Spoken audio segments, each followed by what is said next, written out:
श्रीकालभैरवाष्टकम् देवराजसेव्यमानपावनाङ्घ्रिपङ्कजं व्यालयज्ञसूत्रमिन्दुशेखरं कृपाकरं नारदादियोगिवृन्दवन्दितं दिगम्बरं काशिकापुराधिनाथ कालभैरवं भजे। भानुकोटिभास्वरं भवाब्धितारकं परं नीलकण्ठमीप्सितार्थदायकं त्रिलोचनं कालकालमम्बुजाक्षमक्षशूलमक्षरं काशिकापुराधिनाथ कालभैरवं भजे। शूलटङ्कपाशदण्डपाणिमादिकारणं श्यामकायमादिदेवमक्षरं निरामयं भीमविक्रमं प्रभुं विचित्रताण्डवप्रियं काशिकापुराधिनाथ कालभैरवं भजे। भुक्तिमुक्तिदायकं प्रशस्तचारुविग्रहं भक्तवत्सलं स्थितं समस्तलोकविग्रहं विनिक्वणन्मनोज्ञहेमकिङ्किणीलसत्कटिं काशिकापुराधिनाथ कालभैरवं भजे। धर्मसेतुपालकं त्वधर्ममार्गनाशकं कर्मपाशमोचकं सुशर्मदायकं विभुं स्वर्णवर्णशेषपाशशोभिताङ्गमण्डलं काशिकापुराधिनाथ कालभैरवं भजे। रत्नपादुकाप्रभाभिरामपादयुग्मकं नित्यमद्वितीयमिष्टदैवतं निरञ्जनं मृत्युदर्पणासनं करालदंष्ट्रमोक्षणं काशिकापुराधिनाथ कालभैरवं भजे।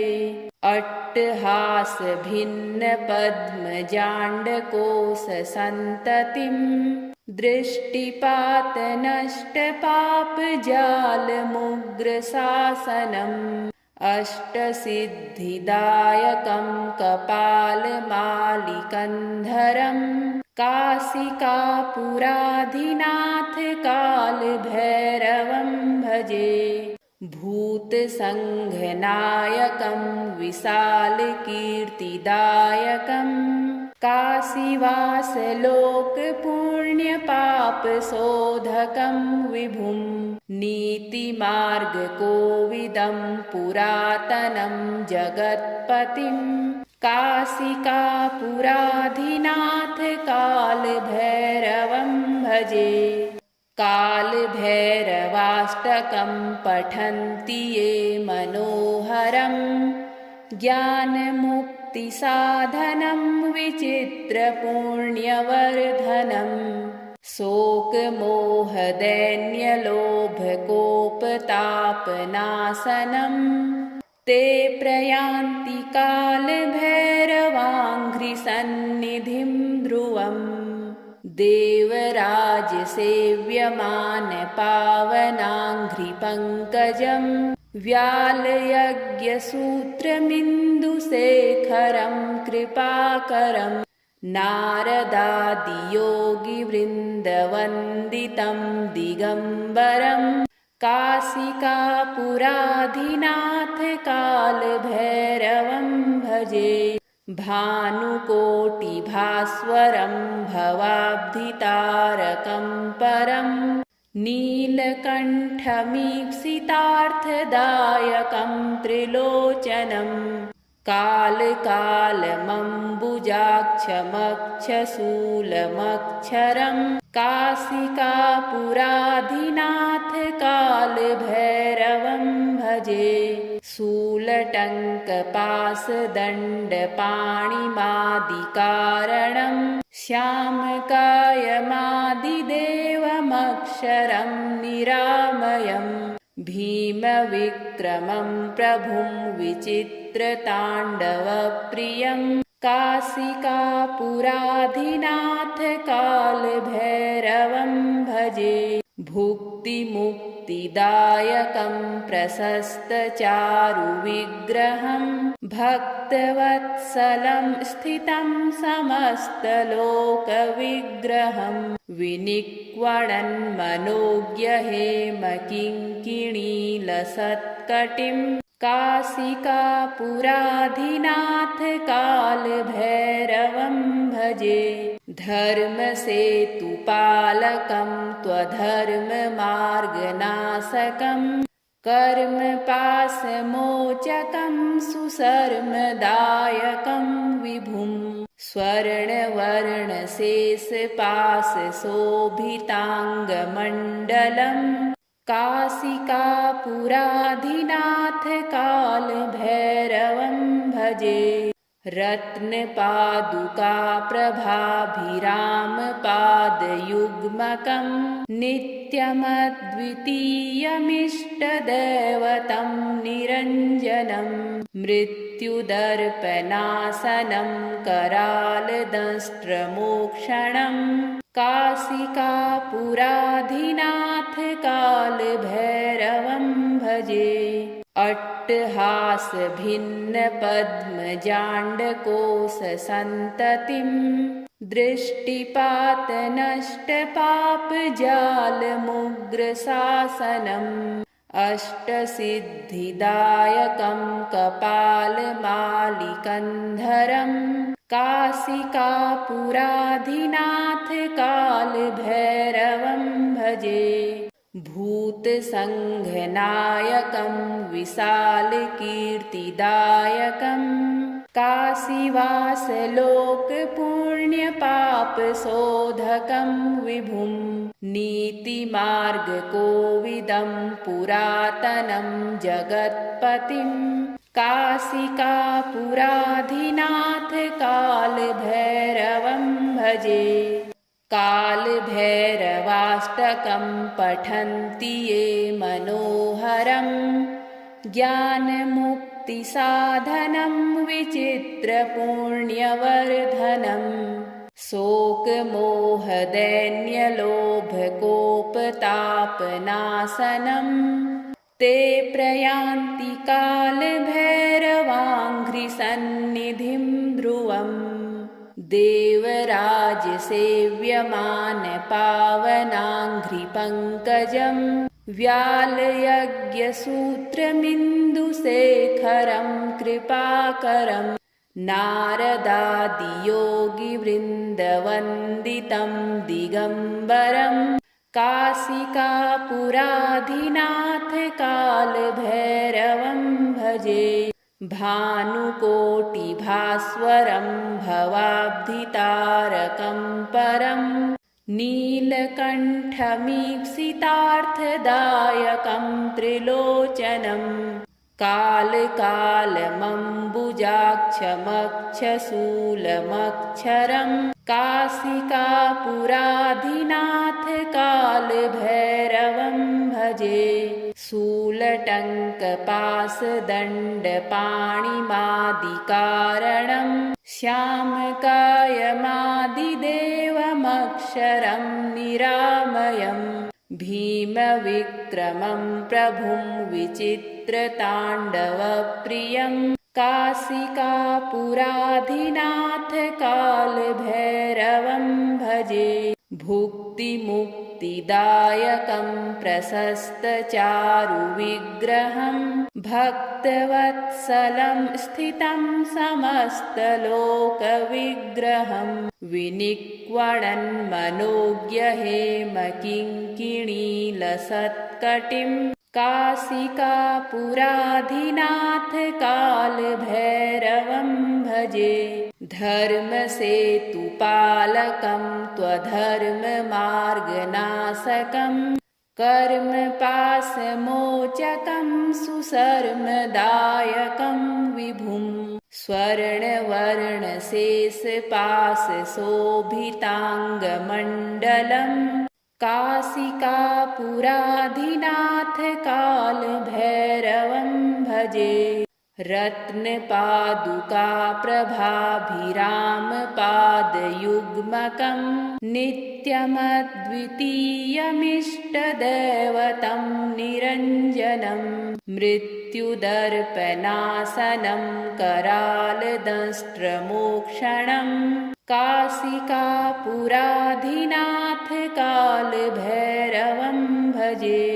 अट्टहासभिन्नपद्मजाण्डकोशसन्ततिं दृष्टिपातनष्टपापजालमुग्रशासनम् अष्टसिद्धिदायकं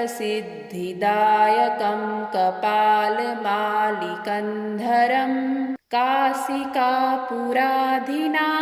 कालभैरवं भजे।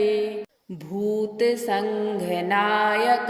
विशालकीर्तिदायकं काशीवासलोकपुण्यपापशोधकं विभुं नीतिमार्गकोविदं पुरातनं जगत्पतिं काशिकापुराधिनाथ कालभैरवं भजे। कालभैरवाष्टकं पठन्ति ये मनोहरं ज्ञानमुक्तिसाधनं विचित्रपुण्यवर्धनं शोकमोहदैन्यलोभकोपतापनाशनं ते प्रयान्ति कालभैरवाङ्घ्रिसन्निधिं ध्रुवम् देवराजसेव्यमानपावनाङ्घ्रिपङ्कजं व्यालयज्ञसूत्रमिन्दुशेखरं कृपाकरं नारदादियोगिवृन्दवन्दितं दिगम्बरं काशिकापुराधिनाथ कालभैरवं भजे। भानुकोटिभास्वरं भवाब्धितारकं परं नीलकण्ठमीप्सितार्थदायकं त्रिलोचनं कालकालमम्बुजाक्षमक्षशूलमक्षरं काशिकापुराधिनाथ कालभैरवं भजे। शूलटङ्कपाशदण्डपाणिमादिकारणं श्यामकायमादिदेवमक्षरं निरामयं भीमविक्रमं प्रभुं विचित्रताण्डवप्रियं काशिकापुराधिनाथ कालभैरवं भजे। भुक्तिमुक्तिदायकं प्रशस्तचारुविग्रहं भक्तवत्सलं स्थितं समस्तलोकविग्रहं विनिक्वणन्मनोज्ञहेमकिङ्किणीलसत्कटिं काशिकापुराधिनाथ कालभैरवं भजे। धर्मसेतुपालकं त्वधर्ममार्गनाशकं कर्मपाशमोचकं सुशर्मदायकं विभुं स्वर्णवर्णशेषपाशशोभिताङ्गमण्डलं काशिकापुराधिनाथ कालभैरवं भजे।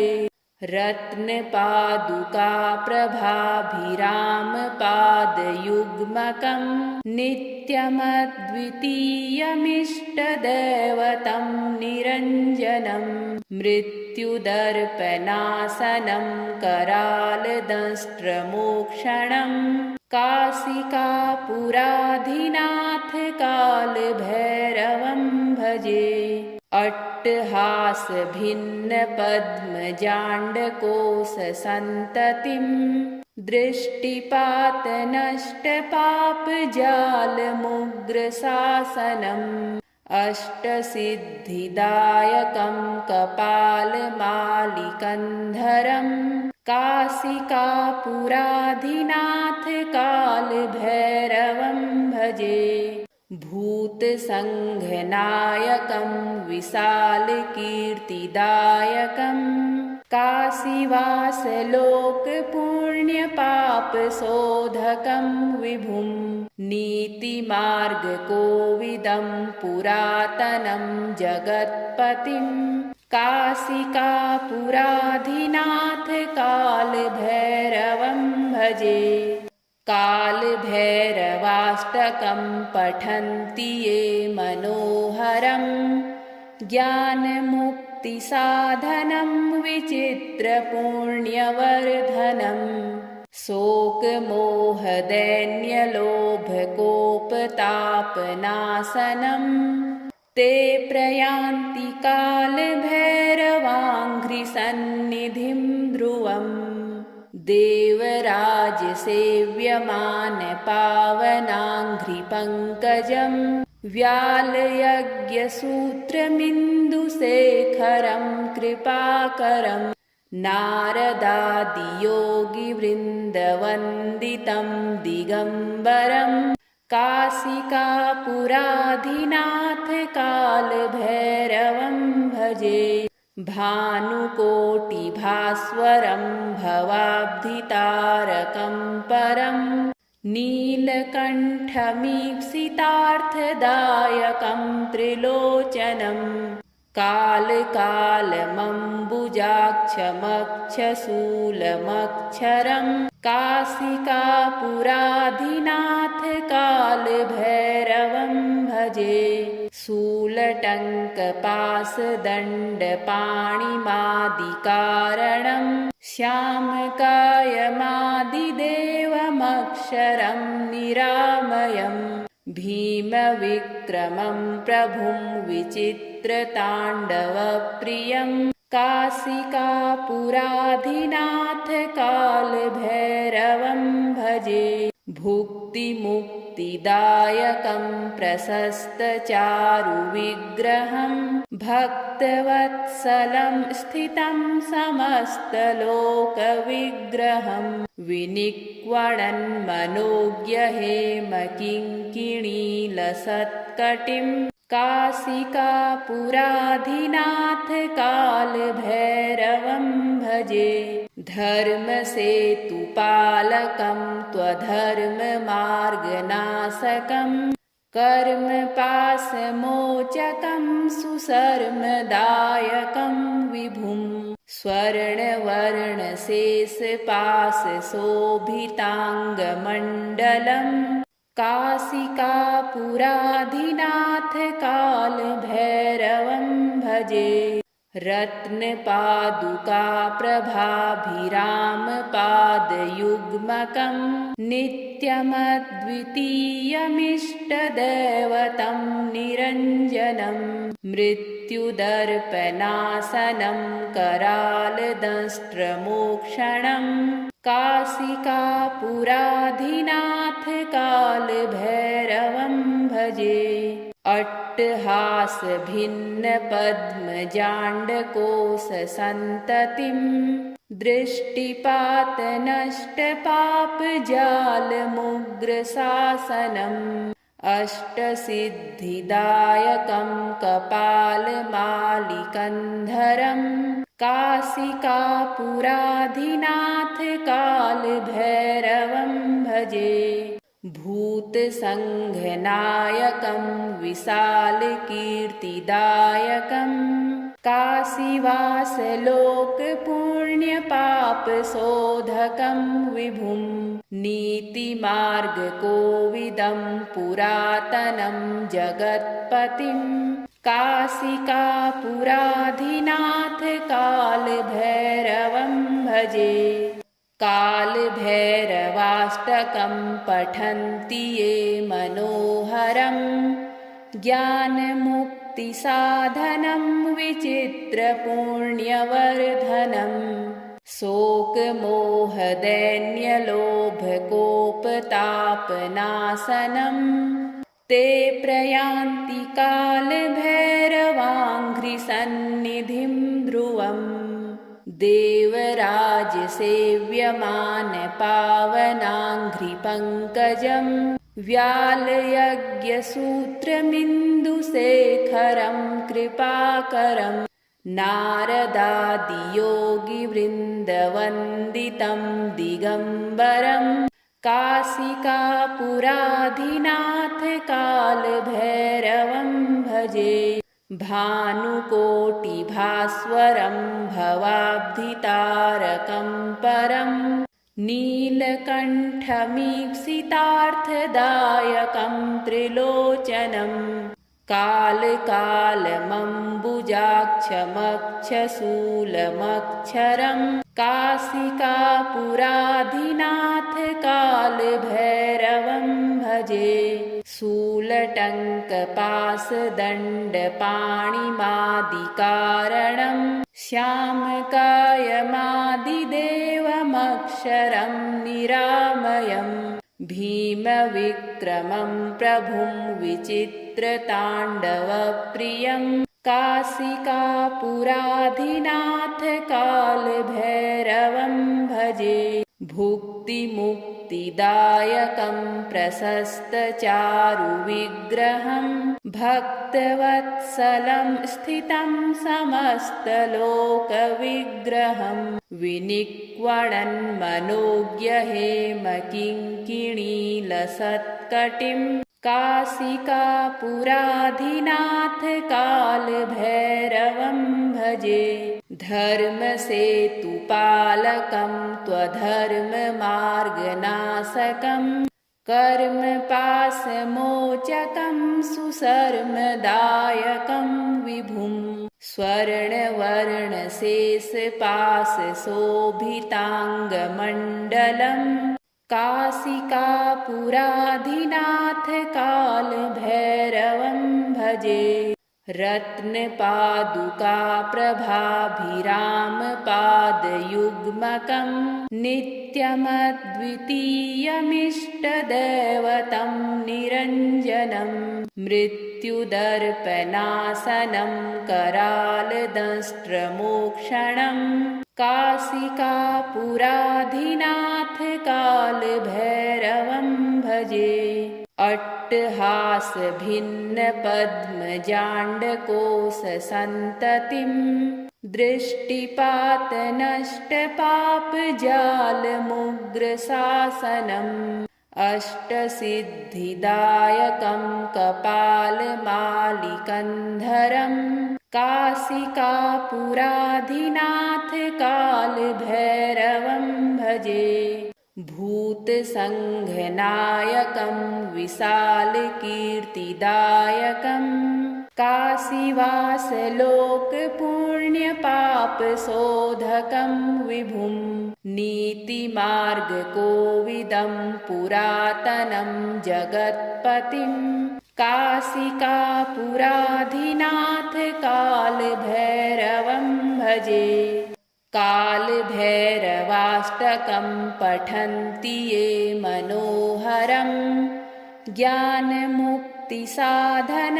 विचित्रपुण्यवर्धनं शोकमोहदैन्यलोभकोपतापनाशनं ते प्रयान्ति कालभैरवाङ्घ्रिसन्निधिं ध्रुवम् देवराजसेव्यमानपावनाङ्घ्रिपङ्कजं व्यालयज्ञसूत्रमिन्दुशेखरं कृपाकरं नारदादियोगिवृन्दवन्दितं दिगम्बरं काशिकापुराधिनाथकालभैरवं भजे भानुकोटिभास्वरं भवाब्धितारकं परं नीलकण्ठमीप्सितार्थदायकं त्रिलोचनं कालकालमम्बुजाक्षमक्षशूलमक्षरं काशिकापुराधिनाथकालभैरवं भजे शूलटङ्कपासदण्डपाणिमादिकारणं श्यामकायमादिदेवमक्षरं देवमक्षरं निरामयम् भीमविक्रमं प्रभुं विचित्रताण्डवप्रियं काशिकापुराधिनाथ कालभैरवं भजे भुक्तिमुक्तिदायकं प्रशस्तचारुविग्रहं भक्तवत्सलं स्थितं समस्तलोकविग्रहं विनिक्वणन्मनोज्ञहेमकिङ्किणीलसत्कटिं काशिकापुराधिनाथ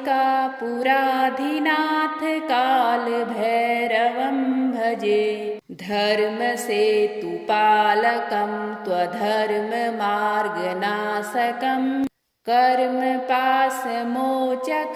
सुशर्मदायकं विभुं स्वर्णवर्णशेषपाशशोभिताङ्गमण्डलं काशिकापुराधिनाथ कालभैरवं भजे रत्नपादुकाप्रभाभिरामपादयुग्मकं नित्यमद्वितीयमिष्टदैवतं निरञ्जनं मृत्युदर्पणासनं करालदंष्ट्रमोक्षणं काशिकापुराधिनाथ कालभैरवं भजे अट्टहासभिन्नपद्मजाण्डकोशसन्ततिं दृष्टिपातनष्टपापजालमुग्रशासनम् अष्टसिद्धिदायकं कपालमालिकन्धरं काशिकापुराधिनाथ कालभैरवं भजे भूतसङ्घनायकं विशालकीर्तिदायकं काशीवासलोकपुण्यपापशोधकं विभुं नीतिमार्गकोविदं पुरातनं जगत्पतिं काशिकापुराधिनाथ कालभैरवं भजे कालभैरवाष्टकं पठन्ति ये मनोहरं ज्ञानमुक्तिसाधनं विचित्रपुण्यवर्धनं शोकमोहदैन्यलोभकोपतापनाशनं ते प्रयान्ति कालभैरवाङ्घ्रिसन्निधिं ध्रुवम् देवराजसेव्यमानपावनाङ्घ्रिपङ्कजं व्यालयज्ञसूत्रमिन्दुशेखरं कृपाकरं नारदादियोगिवृन्दवन्दितं दिगम्बरं काशिकापुराधिनाथ कालभैरवं भजे भानुकोटिभास्वरं भवाब्धितारकं परं नीलकण्ठमीप्सितार्थदायकं त्रिलोचनं कालकालमम्बुजाक्षमक्षशूलमक्षरं काशिकापुराधिनाथ कालभैरवं भजे शूलटङ्कपाशदण्डपाणिमादिकारणं श्यामकायमादिदेवमक्षरं निरामयं भीमविक्रमं प्रभुं विचित्रताण्डवप्रियं काशिकापुराधिनाथ कालभैरवं भजे भुक्तिमुक्तिदायकं प्रशस्तचारुविग्रहं भक्तवत्सलं स्थितं समस्तलोकविग्रहं विनिक्वणन्मनोज्ञहेमकिङ्किणीलसत्कटिं काशिकापुराधिनाथ कालभैरवं भजे धर्मसेतुपालकं त्वधर्ममार्गनाशकं कर्मपाशमोचकं सुशर्मदायकं विभुं स्वर्णवर्णशेषपाशशोभिताङ्गमण्डलं काशिकापुराधिनाथ कालभैरवं भजे। रत्नपादुकाप्रभाभिरामपादयुग्मकं नित्यमद्वितीयमिष्टदैवतं निरञ्जनं। मृत्युदर्पणासनं करालदंष्ट्रमोक्षणं। काशिकापुराधिनाथ कालभैरवं भजे। अट्टहासभिन्नपद्मजाण्डकोशसन्ततिं दृष्टिपातनष्टपापजालमुग्रशासनम्। अष्टसिद्धिदायकं कपालमालिकन्धरं। काशिकापुराधिनाथ कालभैरवं भजे। भूतसङ्घनायकं विशालकीर्तिदायकं। काशीवासलोकपुण्यपापशोधकं विभुं। नीतिमार्गकोविदं पुरातनं जगत्पतिं। काशिकापुराधिनाथ कालभैरवं भजे। कालभैरवाष्टकं पठन्ति ये मनोहरं। ज्ञानमुक्तिसाधनं विचित्रपुण्यवर्धनं। शोकमोहदैन्यलोभकोपतापनाशनं। ते प्रयान्ति कालभैरवाङ्घ्रिसन्निधिं ध्रुवम्। श्रीकालभैरवाष्टकं सम्पूर्णम्।